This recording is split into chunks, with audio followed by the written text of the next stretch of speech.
O problema é que eu já começo nascendo numa cidade que muitos até se espantam. O que tu é de lá? Eu só nasci, né, prefeito de registro, no Rio de Janeiro. Eu nasci no Meia, né? Meu pai era de Marinha, né? Mas era daqui, meus pais, e era transferido, né? E dessas idas e vindas nasceram 3 lá e 4 aqui. Então, mas eu vim para cá com 10 meses, então não dá de dizer que eu não sou daqui, né? Claro que eu sou, a minha identificação, a minha história de vida, né? Até a 12, 13 anos eu morei no Estreito, ali na rua Souza Dutra, vi algumas transformações da cidade, uma delas eu frequentava as escolas de samba do continente, o time do Figueirense, né? Vi aquele estádio brotando, né? Aquela campanha majestosa em 73, né? E depois nós fomos para a Costeira, né? Aí da Costeira, moro lá até hoje, né? Moro há 40 anos, 40 e poucos, 50 anos já moro na Costeira, 51 anos. Infância de rua, né? Vivíamos num período, né, nos anos 60 e pouco, 70, que a gente ficava solto, né? Gurizada toda. A rua era a extensão da casa, né? Então, nas peladas de futebol, ir lá pegar uma matinê, entrar de graça, óbvio, né? Que o dinheiro era curto, no antigo Cine Glória, né? Então a gente caminhava, vendia coisas, osso, vidro, né? Para poder comprar algumas revistas, principalmente. Eu acho que aí que entra um pouquinho eu gostar de ler, né? Vai comprar o Placar, né? Placar, e dali a gente começa a ter um convívio maior com a leitura, né? Então eu gosto muito do Estreito, eu sou muito simpático ao bairro do Estreito, eu sempre digo que o melhor bairro está lá, o melhor bairro de Florianópolis não é na ilha não, é lá. Então a relação muito boa com a infância tranquila, tá? Né? Colégio Jorge Calado, uma família grande também, né? Família com 7 filhos. Então a gente se virava lá. A minha geração, né, eu sempre estudei em escola pública, né? Pelo menos nas escolas públicas onde eu estudei, primário e ginásio, nós não tínhamos biblioteca, tá? Não tínhamos. Então eu não convivi com os livros no ambiente escolar. Teve uma pessoa, um professor, que era um professor de português, e que ele dava aula, mas ele não cobrava a nota, tá? Nas redações principalmente, né? Aí ele entregava as redações, fazia alguma observação. Aí teve uma vez ele me chamou, saiu todo mundo, o recreio, alguma coisa assim, ele me chamou. Ele disse assim, olha, eu gostei muito da tua redação. Fiquei elogiado, né? Imagina o professor. Aí ele diz assim, continua a escrever, tá? E continua a ler. Eu já vi que tu lia bastante. Aí tá. Fomos indo, depois eu fui fazer secundária, escola técnica, tive uma professora também muito rigorosa, a professora Marilene, mas ela provocava muita leitura da gente. Ali sim eu comecei a ter um contato. Mas antes, é que a gente tem muitos irmãos, né? Eu sou o penúltimo. Então outros irmãos já começaram a ter contato com leitura, começaram a trabalhar e também começaram a comprar. E o meu pai, pelo menos, ele sempre tinha esse cuidado. Ele sempre comprava livros para casa. Enciclopédias, que era na época, né? Para os trabalhos escolares. E também a minha mãe era uma leitora. Apesar que a minha mãe não tinha formação dela, ela era primária, mas ela lia muito. Tanto que ela, na biblioteca de Biguaçu, onde ela se criou, ela frequentava bastante. Então ela trouxe. Então eu sempre via a minha mãe naquela parada que ela dava. Imagina, numa lida de uma casa, 7 filhos, quando ela tinha aquela parada, ela pegava algum livro. E eu nunca esqueço de uma série que saiu, era produzida pela Globo, chamada das novelas. Noveleira também, tanto de rádio como também de televisão, e ela comprava os fascículos da Irmãos Coragem, uma famosa, né? E isso rodou para todo mundo em casa, então a gente lia também, fazia. Mas a partir dos meus 15 anos, aí sim, eu comecei a frequentar a antiga biblioteca pedagógica, que ficava aqui onde é a Fundação Badeschi, né, que foi a casa do interventor Nereu Ramos, né? E depois tive a felicidade, né, de pegar um estágio, quando era estudante da escola técnica, eu peguei um estágio no Conselho Estadual de Cultura, que ficava onde é o prédio da Biblioteca Pública atual, na Tenente Silveira. Todo o terceiro andar era ocupado pelo Conselho. E ali eu comecei a ter contato também, assim, com Lindolfo Bell, Oswaldo Ferreira de Mello, Bento Silvério, então os conselheiros, Japonã Soares, né, que era o pessoal, e a gente começa a circular, né? Não temos um contato direto com eles, né? Mas assim, já tinha uma boa biblioteca de autores catarinenses do Conselho, e a gente pega, começa a ler, começa a levar para casa, emprestado, essas coisas, e frequenta a biblioteca. Aí, com 17 anos, eu vejo um anúncio na antiga Fundação Catarinense do Trabalho para um curso de encadernação. Aí eu falo com a minha chefe, né, a Maura Soares, o que a senhora acha, né? Faz. Tu gosta de ler, tu gosta de livros, então vai curar os livros também. E eu fiz. Coincidentemente, quando eu fiz 18 anos, eu era para 17 para 18 anos, abriu o concurso para encadernador da Biblioteca Pública. Aí eu faço e passo, né?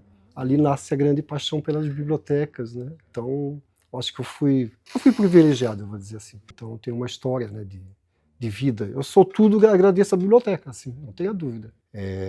O contato com pessoas, né, com escritores, com pesquisadores, né? Tudo isso motiva, né? Tanto eu vou fazer faculdade com 28 anos, tá? Que eu estava envolvido antes com o movimento sindical, aí depois eu fui fazer essa faculdade, aí fiz o curso de biblioteconomia, e depois comecei a pesquisar, né? Trabalhava num setor de pesquisa que também começa a pesquisar. E isso chama atenção, né? Provoca a gente, né? Então, claro que eu fui ser uma pessoa que vai publicar mais tardiamente, mas eu sempre colocava um objetivo, assim. Se eu estou fazendo uma pesquisa, eu quero publicar. E segundo, eu não quero ter prazo. Eu vou dar o prazo para mim mesmo. Então, eu acho que pesquisar e depois escrever, primeiro, a riqueza que claro, que é um cansaço também, essa garimpagem das fontes, né? Eu acho isso uma das coisas mais legais, assim, quando pesquisador, ele vai ter que procurar, né? E depois esse diálogo com as fontes, né? Você dialogar com as suas fontes, que pode ser as fontes primárias, impressas, mas também pode ser as fontes da oralidade, né? Então você fazer essa troca e dali você construir o texto. Eu acho isso fantástico, né? Então estou ocupando o meu tempo agora, como aposentado, escrevendo. Para pesquisa, meu primeiro tema foi... uma delas foi a biblioteca da Liga Operária. Eu fiz aí na parte, quando eu já estava fazendo mestrado, né? E eu comecei a pesquisar, aí entrevistei algumas pessoas, e me deparei, encontrei fotos antigas que ela tinha era uma grande biblioteca ali. Uma biblioteca frequentada por muita gente. E que era muito comum também naqueles anos 30, 40, 50, os clubes recreativos, né, eles terem também esse serviço de você ter uma biblioteca para poder ofertar esses livros para fazer a circulação entre os sócios. Isso era muito comum. Se você pegar até os estatutos dessas agremiações mais antigas, lá vai ter lá na diretoria o bibliotecário, que era aquela pessoa que ia organizar o quê? A biblioteca da instituição. E desapareceu aquela riqueza daquela biblioteca ali, tem fotos ali. Rendeu um artigo científico, tá? Da Liga Operária, ali mesmo. O que era a vida nessa Liga Operária? Eles eram mais de assistência e cultural, diferente daquela lá que fundou a UBRO, né? Que lá é a Liga Operária, lá é a Liga Operária, aqui é a Liga Operária Beneficente. E lá era operária. Aquela sim, era voltada muito à questão cultural, mas também um teor sindical.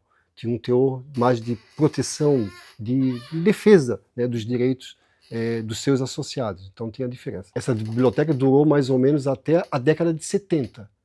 Depois foi desaparecendo, falta de cuidados também, né? Eram materiais também com uma longevidade, né? Então, e condições também, né? Você cupim bate nas prateleiras, né? Mofo, umidade do ar, essas coisas todas. E eu fiz um livro também, né? Chamado Memórias do Abrigo de Menores, né? Duas coisas assim, né? Que me chamava a atenção quando eu ia entrevistar os ex-abrigados, né? Que o abrigo teve uma importância também aqui na cidade, né? Na parte também da assistência, da proteção de órfãos e desvalidos, né? Era esse o termo usado, né? E também na formação profissional. Então, dali saíram muitos músicos, muitos gráficos, né? E quando eu fui trabalhar, que eu trabalhei também, teve um período que eu trabalhei na prefeitura como educador social, e eu fui trabalhar lá naquela área do abrigo. Mas antes de ir para o abrigo, de conhecer um pouquinho o abrigo, quando eu era criança, a minha mãe levava para o Hospital Naval, que ficava ao lado do abrigo de menores. Então me chamava a atenção aquele prédio. Claro que para nós, quando é criança, tudo é grande, né? Mas chamava a atenção aquilo, e eu dizia para minha mãe, o que é aqui? Ela dizia, aqui é onde fica crianças que perdem pais, tem essas coisas. E ficou. Eis que uma vez eu fui jogar, já mocinho, né? Eu fui jogar lá no campo do abrigo, do que sobrou do campo do abrigo. E depois eu fui trabalhar naquela região que era a cidade da criança. Eis que quando eu chego lá, conversa com um, o que sobrou do abrigo, eu perguntei, tá aí, onde é que estão esses registros do abrigo de menores? Não tem pesquisa sobre isso foi muito importante. Aí fui atrás, fui garimpar essas fontes, descobri que os prontuários estavam tudo lá no antigo centro piloto, que o abrigo tem umas histórias também, né, de fogo, criminoso, essas coisas todas, né? E dali eu comecei a buscar algumas pessoas para entrevistar, né? E comecei a contar a história desse abrigo. Então, eu nunca fui abrigado. A primeira coisa que as pessoas perguntavam, mas por que tu estás escrevendo sobre o abrigo se tu não passasse por lá? Interessante essas perguntas, né? E eu dizia, pois é, mas eu tinha alguma relação, porque na minha infância aquilo me provocava algumas curiosidades. E pesquisar, o motivo, acho que quando a gente pesquisa, é que move a curiosidade, né? A gente desperta isso, né? Depois, claro, dentro dos seus objetivos de pesquisa, vão ter as suas hipóteses e tudo mais, né? Mas não era muito o meu caso, né? Não queria provar nada para ninguém. Eu queria apenas ser um memorialista. Então, Elaine, eu acho que às vezes, eu sou muito tímido, às vezes, com algumas coisas, né? Não sou escritor, né? Claro, escreve, mas eu acho que eu sou mais um pesquisador e eu me identifico muito como memorialista. Depois eu vou também trabalhar numa memória, que é a Memória das Sociedades Carnavalescas, que é um outro livro. Eu acho que por trabalhar tanto tempo, né, numa biblioteca, e principalmente, primeiro, trabalhar numa cura de livros, né? Então, o encadernador, ele trata esse livro, né? Ele dá uma nova forma para ele, né? Ele alonga um pouquinho a vida desse material, desse produto. Depois, ser bibliotecário, né?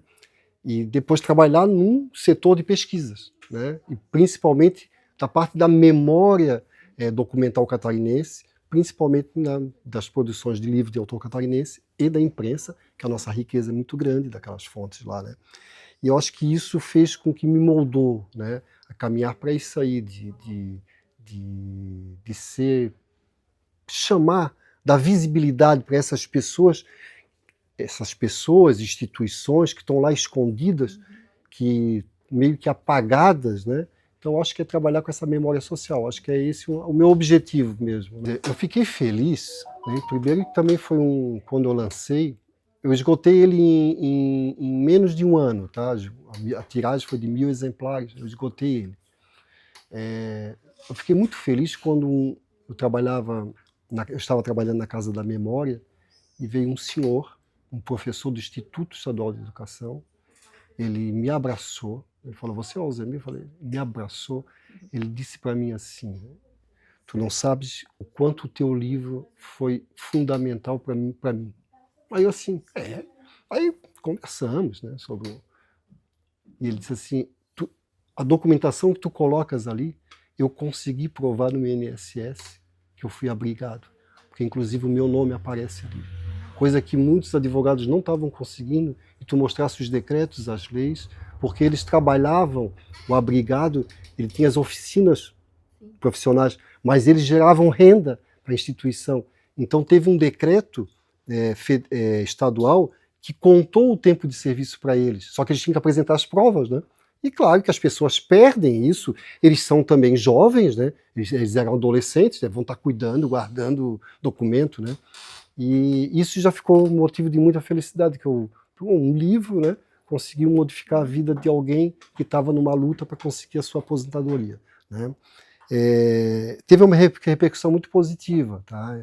Isso eu acho que isso também me deu, impulsionou para que segue em frente, continua a escrever, porque às vezes as pessoas, né, são excelentes pesquisadores, excelentes poetas, excelentes, mas não têm devido apoio, né? Ou ficam envergonhados, né, de mostrar, porque pode ter uma crítica muito pesada, destrutiva, né?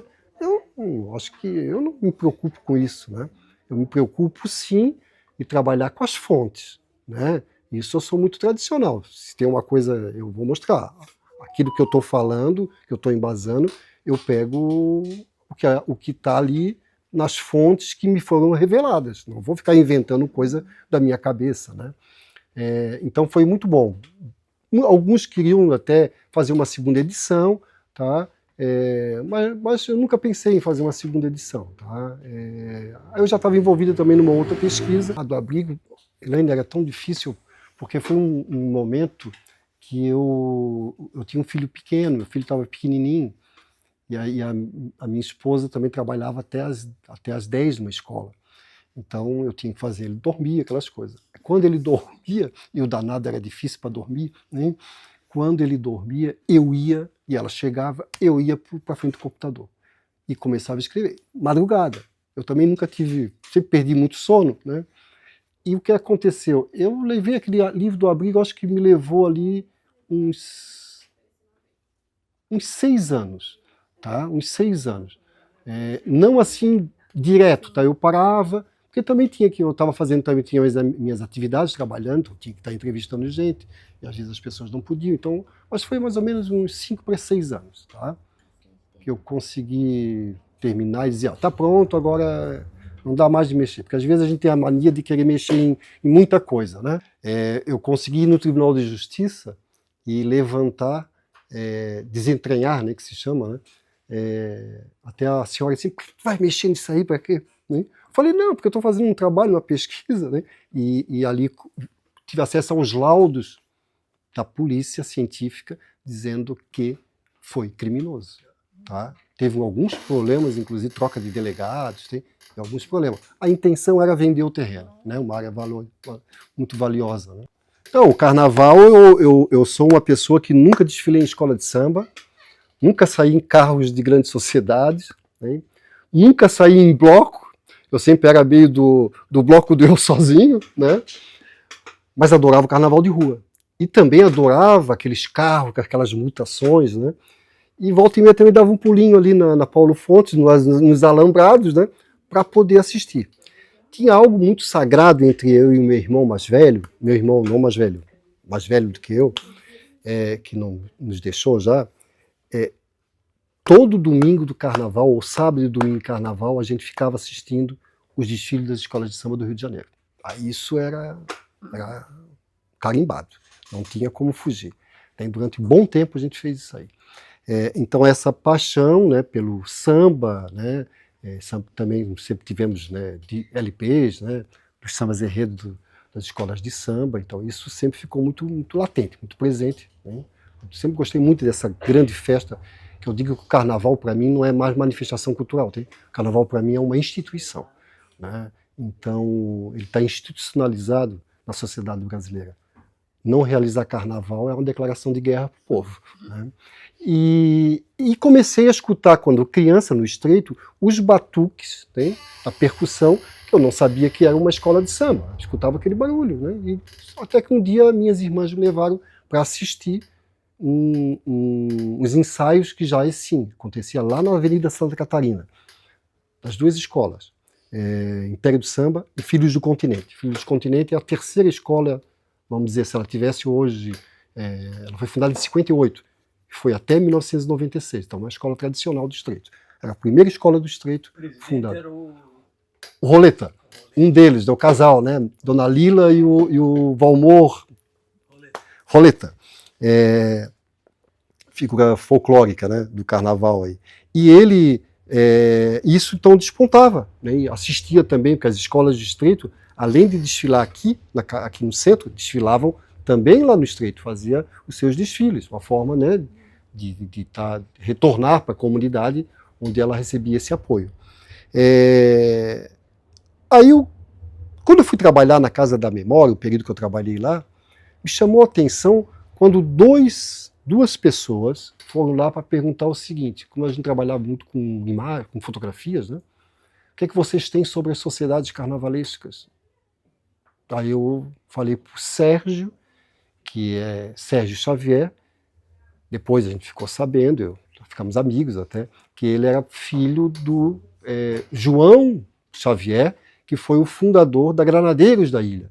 Então ele vem de uma família. A família Xavier tem uma relação com a Sociedade Granadeiros da ilha. E o João Xavier era um dos grandes construtores, né, de carros de mutação também. E não tinha nada, 1 ou 2, 10 fotos no máximo. Aí eu falei, nossa, mas isso era uma tradição tão forte aqui, não tem registro. Mas eu lembrava da minha infância, né, que eu ia ver aqueles carros, né? Então eu falei, poxa, eu acho que a gente tem vamos construir vamos levantar as primeiras fontes. Depois, quem sabe, a gente sai um material. E esse foi um livro que, esse já fiquei uns 10 anos. Só que assim, ele estava pronto, aí submetia algumas leis de incentivo, né? Aprovavam, mas aí tinha que fazer a captação, não conseguia captação, né? A coisa ia até os jornalistas, o Paulo Clóvis sempre fazia matérias comigo, ele dizia assim, quando é que vai sair? Eu falei, esse ano sai. No final eu já estava até, não dizia mais nada para ele, né? Ficava até envergonhado, tanto registro, vai ser lançado, e não saiu. E quando chegou em março de 2024, né? Mas antes, o pessoal da Cruz de Souza, né? A editora Cruz de Souza, aí fez o convite, vamos lançar? Eu falei, vamos, eu não tenho dinheiro para bancar. Eu disse, não, vamos no desafio, né? E trabalhamos. É um livro que trabalha assim, de 1858 até 2011, quer dizer, eu fiz muita pesquisa, tá? Não só aqui nas nossas, né, arquivo público, biblioteca pública, mas também em jornais cariocas, porque as nossas sociedades foram, inclusive, ensinar técnicas de mutação.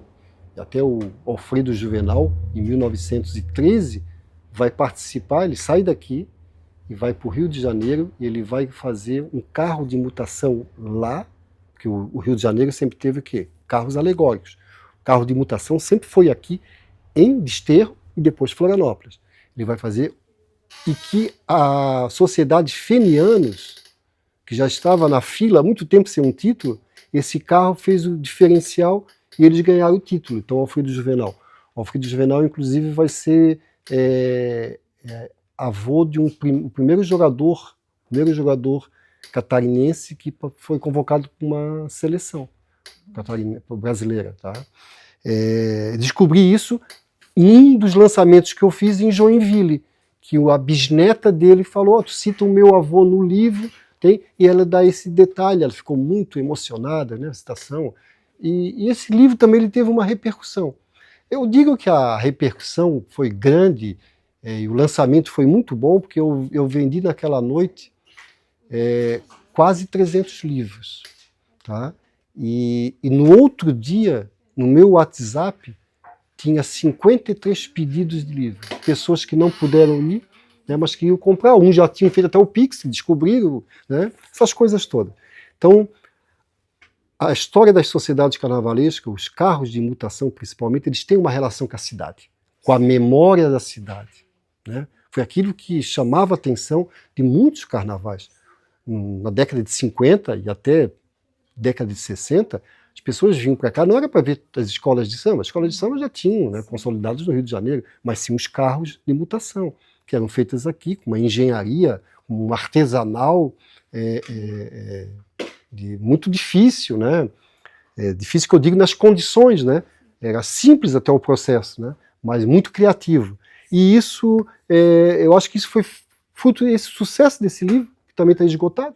A editora já até tirou no seu catálogo, porque está esgotado, não, fez com que essa identificação com a cidade, que a gente conseguisse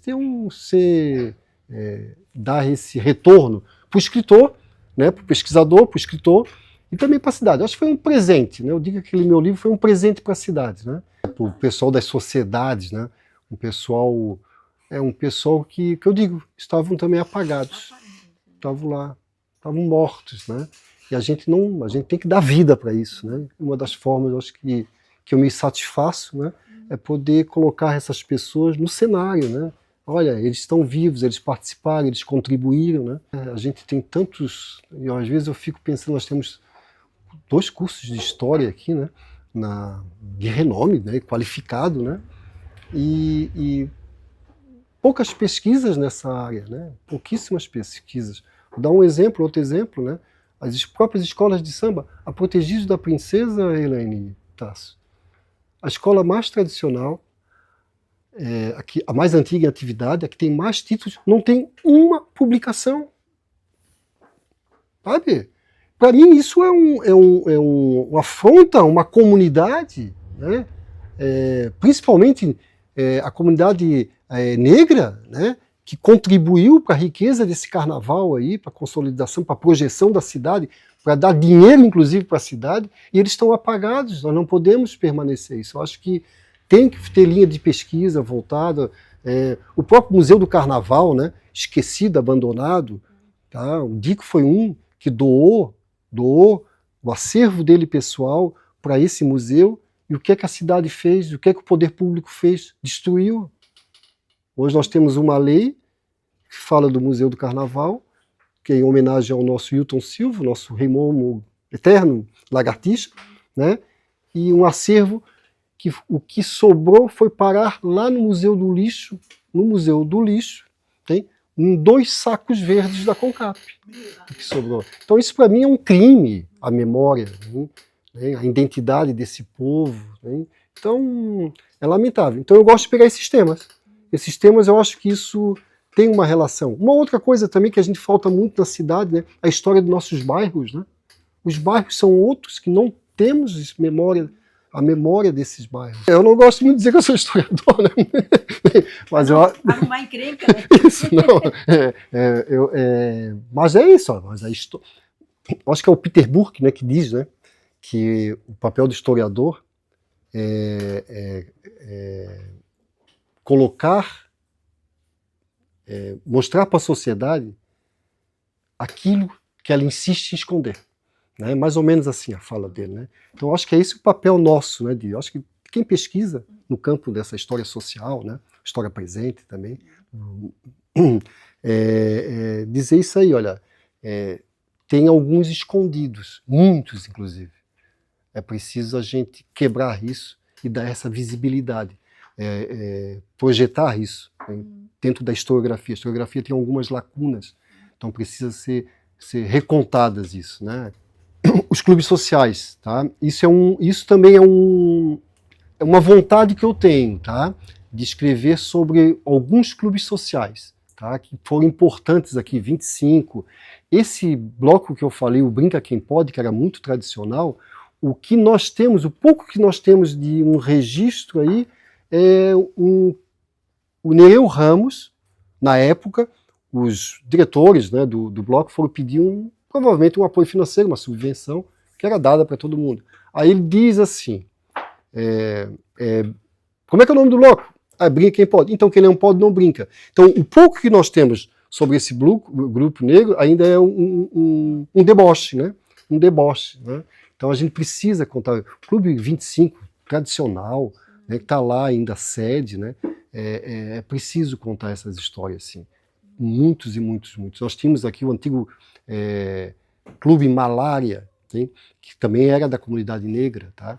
Que ficava ali onde era a casa do Ercílio Luz, ali naquele Banco Redondo. Tá? Ali funcionou um período o Clube Malária, que às vezes eu falo para alguns colegas, né? Precisa recuperar isso. Né?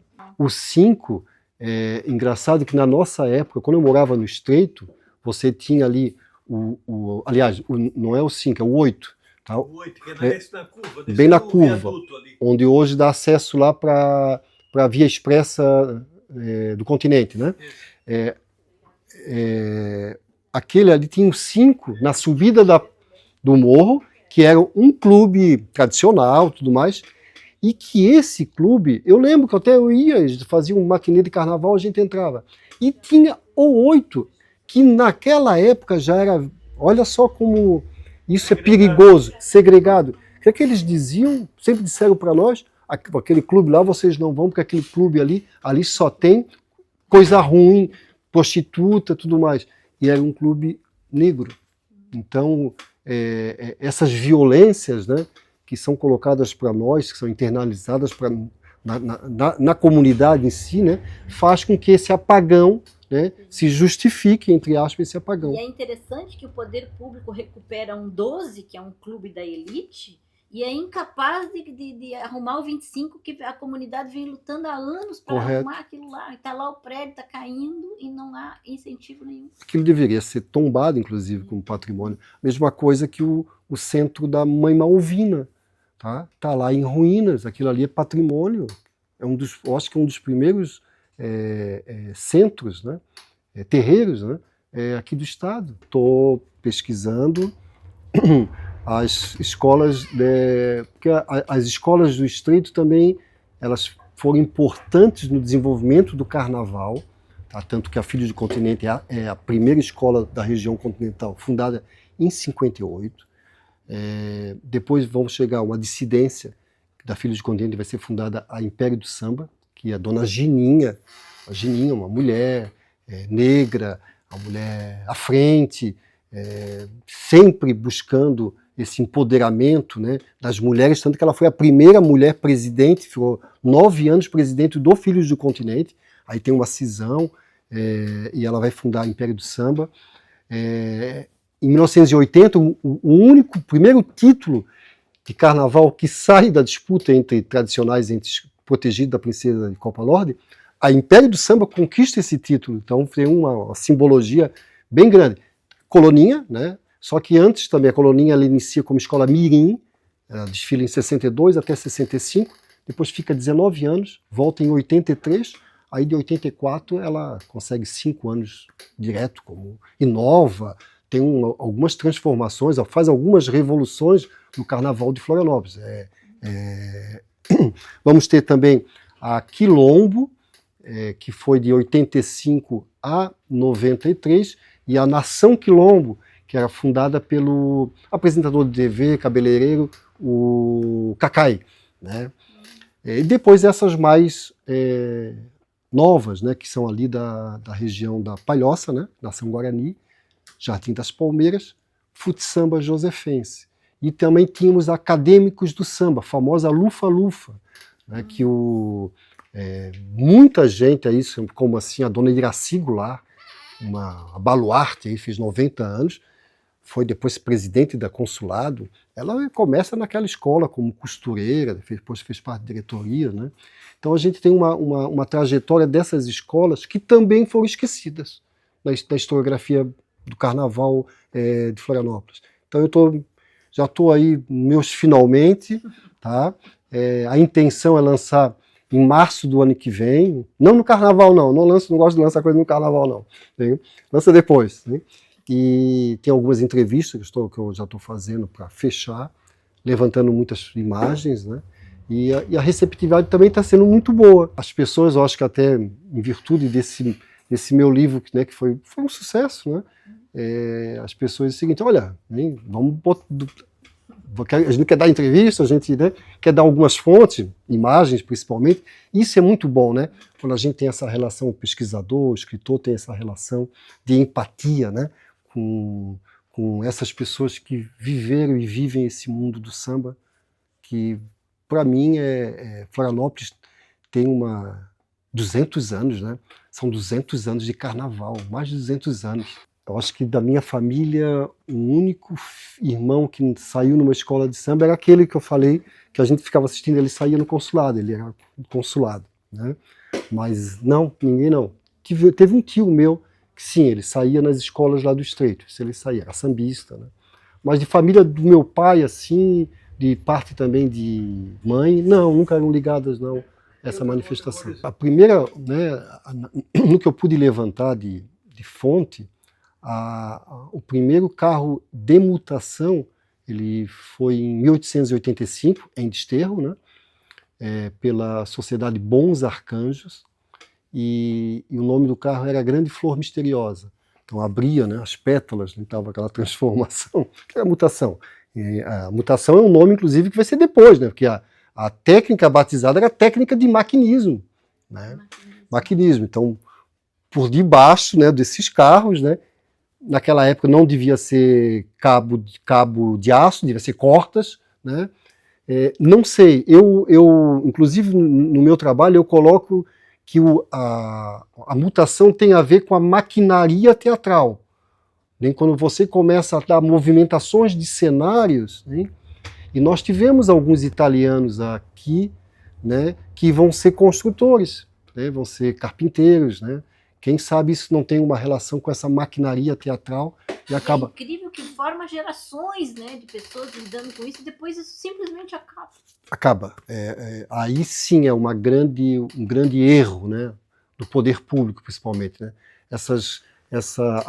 A mutação, né, as sociedades pela técnica do fazer, né, deveria ser patrimônio imaterial. Né? Então, seria mais uma diversidade. Aliás, um carnaval nosso, se a gente pegar lá nos registros, você vai ver que na década de 50, 60, parte de 70, nós tínhamos um carnaval diferenciado, sim, onde escolas de samba, os blocos organizados, os blocos de sujos, o pau de fita saía, o boi de mamão e o cacumbi. Tá? Olha a identidade, né? Você tinha ali açorianos, né? Você tinha ali negros com cacumbi, né? Você tinha negros também com carnaval, né? Com as escolas de samba. Então nós tínhamos um mosaico ali, uma diversidade, né, cultural ali muito grande e que nós perdemos.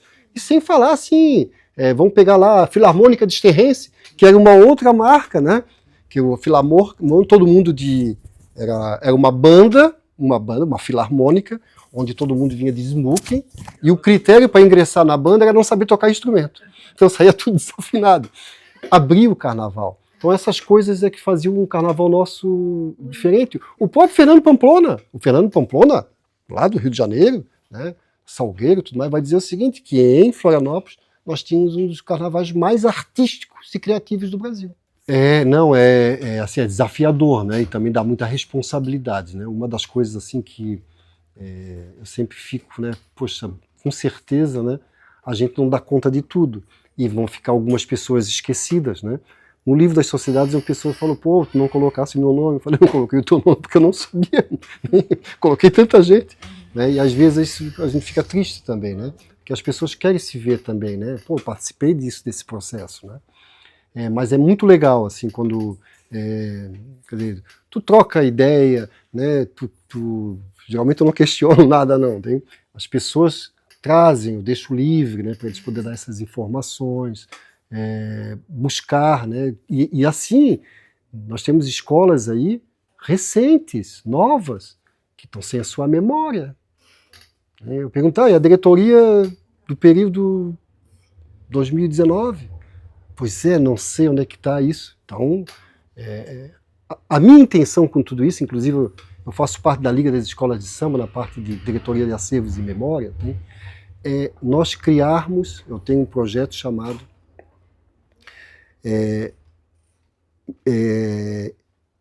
Biblioteca do Carnaval Catarinense. Tá? A gente criar uma plataforma online, tá? Até dá para dar uma resposta ao poder público, né, pelo descaso que ela faz em preservar essa memória, que deveria ser dela, né, que é dever do Estado, sim, preservar as suas identidades, suas memórias do seu povo. Né? Então, onde a gente possa colocar essa plataforma e ali a gente poder armazenar imagens, claro, com seus devidos créditos e direitos autorais, né, vídeos. Nós temos tanta coisa aí que no YouTube, né, que está lá, o desfile da Paulo Fontes, tem ou aqui mesmo na Praça 15, e daqui a pouco essas imagens vão se perder, a gente sabe disso aí, muito já se perdeu. A gente então cria essa grande plataforma, para as pessoas poderem inclusive fazer essas trocas, né? Colocarmos. Eu acho que isso sim a gente começa a dar assim, efetivamente, elaborar uma política pública, né, para esse setor. Então esse é um desafio meu, não pela Liga só, mas já coloquei até à disposição, fora depois de sair, saindo da Liga, a gente tentar trabalhar. Estou buscando uma parceria com a UFSC, tá? Com a museologia e a arquivologia. Tá? Fiz uma reunião com a arquivologia, porque ali também é um grande campo, né, de trabalho, um projeto de extensão até mesmo da própria universidade, né, para a gente criar, né, estabelecer essa memória virtual, né, como nós já temos da Hemeroteca Digital Catarinense, fazer também do nosso carnaval, da cultura popular como um todo. A memória, não só a memória desses futebol das comunidades, né, das várzeas, né, quase nada escrito, quase nada, né, uma ou outra que pode aparecer, né. Pode também ter algum material, assim, alguma pesquisa de uma linha de tempo na universidade, alguns acadêmicos fazem, os TCCs, né? Mas isso fica muito restrito, né, na academia, né? Acho que a gente tem que fazer isso vir para, né, circular na sociedade, né? Ter essa fruição, né? Os citadinos, né? Os torneios citadinos, que eram importantes ali, também muito pouco. Você não tem essa linha do tempo, e sem falar do futebol profissional, né, também, né? Então, aliás, os jogadores também, né, boa parte, tem um livro agora que foi lançado, não foi agora não, mas aquele livro sobre o Perdigão, né, que o Perdigão é um clube que vai ganhar, Taça Brasil, teve na Taça da Brasil, ganhou um campeonato, foi bicampeão, se não me engano, não, foi bicampeão, e tem um livro do... Ai, como é que é o nome dele? Esqueci o nome dele. É o time, o campeão que viajava de Kombi, tem? Que era a Kombi vermelha da Perdigão, né? Então essas coisas são bonitas. Nós tínhamos os torneios da Atlântico aqui, né? Que vinham os times. Eu assisti Racing aqui no campo do Figueirense, Racing e Avaí. Então tinha todos esses... Dizem ali que teve até um esquema, né? Uma mala. Parece que no retorno, né? No retorno, a CBF marca, a CBD, na época não era CBF, CBD, marca o jogo pro dia seguinte, e não tinha como ter tempo. Né? Foi umas coisas meio cabeludas, assim. Eu tenho uma pesquisa parada, tá? Que quem começou essa pesquisa foi o meu saudoso irmão. Tá? Aquele ali era muito bom, hein? Só que ele tinha vergonha de publicar. Tá? E eu juntei mais coisas, agora estou pensando em entrevistar pessoas do bairro, porque isso ele não fez. Tem muita imagem, muita fotografia, inclusive dos times da Costeira, tá? São Pedro, antigo campo do São Pedro, o São Cristóvão, os dois times tradicionais. Estou pensando, de repente, depois de fazer isso aí, quem sabe? Eu recebi um convite também, tá? Um convite aí, uma questão profissional, né? Não é mais paixão, né? Para escrever a história do Lira. O Lira Tênis Clube vai fazer 100 anos, tá? No ano que vem. Então, estamos em tratativas aí, já está atrasado, tem mais... Quem sabe é um outro desafio. Se não sair esse, eu pego da Costeira. Tá? Acho que quando a gente perde, né, ou não sabe da sua história, fica muito mais fácil, tem, de você manipular essas pessoas, né, de dizer outras coisas, de ensinar de outra forma. Né? Então, acho que é a mesma coisa quando a gente pega assim... você não tem uma história da sua vida, né? Quando você não sabe, né, quem foi seu pai, ou sua mãe, ou seus irmãos, né? Também isso é a sociedade precisa saber quais são as suas histórias, né, desse seu povo, tudo mais. É isso que me dá assim, vontade, né, que dá essa paixão, né, por escrever. A gente sabe que a gente escreve não é para ganhar dinheiro, isso aí tem, mas a gente escreve para poder até fazer com que os outros se sintam felizes, por que não? Acho que quem escreve uma poesia, um romance, uma pesquisa histórica, e tem aquele leitor, hein, ele fica feliz da leitura. Pode também não ficar, mas eu acho que começa a se estabelecer uma empatia, né, entre escrita e memória, leitor e escritor, e pensando também, né, que nós somos um povo que cada vez menos está lendo, né, está lendo menos, né? O Brasil não consome, eu acho, nem 2 livros, acho, a média anual. Então isso é muito complicado, né? Hoje nós temos já o convívio com as tecnologias também, que está afastando muito esse leitor, né? Eles leem, mas leem alguma outra coisa, né? Sem falar que nos últimos 5 anos fecharam-se mais de 800 bibliotecas públicas, quase 800 bibliotecas públicas. Quer dizer, é o Estado deixando de fazer o seu papel, que é criar, né? Você criar programas, estimular as pessoas a frequentar bibliotecas. Então, vai ser uma geração ou gerações que vão ter diversos problemas, né? Além dos que a gente já convive, né, que são os econômicos, os políticos. A grande ilusão, né, as pessoas assim trabalham, né, claro que a internet tem as suas vantagens, mas não é uma política pública, né? A política pública tem que ser estabelecida, pactuada entre Estado e sociedade civil, através dos seus órgãos. Então, como é que hoje todo mundo bate foto, mas todo mundo apaga? Né? Onde é que estão esses registros? Então nós já temos uma lacuna muito grande aí nos últimos 5, 10 anos, da memória da cidade, né, das pessoas. Então é realmente complicado. A internet não é a salvação de nada, pelo contrário, está afundando algumas coisas, inclusive essa memória, né? Memória. A física não tem outro caminho, senão você pode trabalhar com os dois, o digital, né, e também o físico. Eu prefiro muito o físico, né? O físico, que faz a circulação de tudo isso. Olha que a Amazon, os e-books aí, né? Você compra aqueles, como é que era o nome? Kindle, né? Kindle, né? Que você não faz circular isso, né? Eles também apagam, hein? Venceu a licença, acabou. Então, já o livro não, né? O livro tem essa possibilidade, né? De passar de mãos em mãos, né?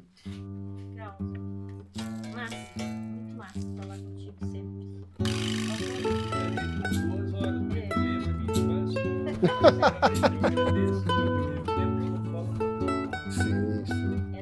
Eu ainda peguei o finalzinho lá eu peguei o finalzinho, joguei as 2 partidas lá. Sim, 4.